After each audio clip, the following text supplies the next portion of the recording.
up.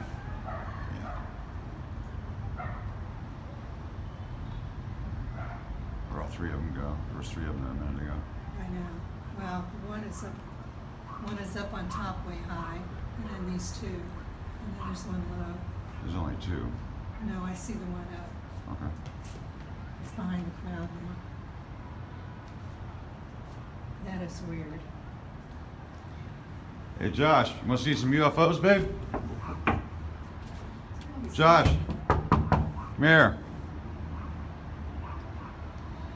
Josh, get your ass out here, man.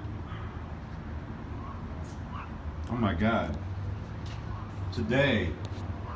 Look at that. Those aren't airplanes, man. What do you think? Take a look at those. Yeah, they are. Okay, yeah, those airplanes flying together like that, just sitting there. No, they've been like that. I've been watching them, they haven't moved. They're moving, but they're moving slow. And No, they're getting those farther aren't apart. airplanes. Those aren't airplanes. Okay, What's the one on the left? okay. So there's three of them. Whoa, the one on the right's gotten a little bright. Whoa, do you see how bright that is? Those are not airplanes, man. They're not moving like airplanes. They're not doing anything like airplanes move. Got Or real helicopters bright. for that matter. Got real bright. Now, Now it's moving going around. underneath. Yeah. Wonder why it got so bright. They've been seeing a lot in these, in this neighborhood lately. Look, man, it's flashing Yeah, like a plane. Well, it's not flashing like a plane. Planes don't flash like that, man. Well, actually, they do. No, not like that. No, the one that's coming to the left here. Planes move. They have to be moving at 150, 60 miles an hour to stay in the air. Those aren't moving 160 miles an hour.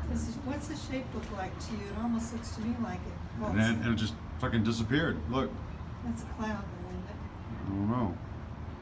Two of them. That's pretty. Yeah, the other one disappeared too. Yeah, you keep thinking these are planes, There's a man. third one there, low. An out-of-control Chinese space station with highly toxic chemicals on board that is currently hurtling toward Earth may crash into Lower Michigan, it has been revealed. It is believed China's first prototype station, Tiangon-1, will come crashing back to the planet around April 3, experts say. U.S. research organization Aerospace Corporation revealed that parts of southern Lower Michigan are among the regions that have the highest probability of being hit by falling debris. Click subscribe so you get the best UFOs from all over.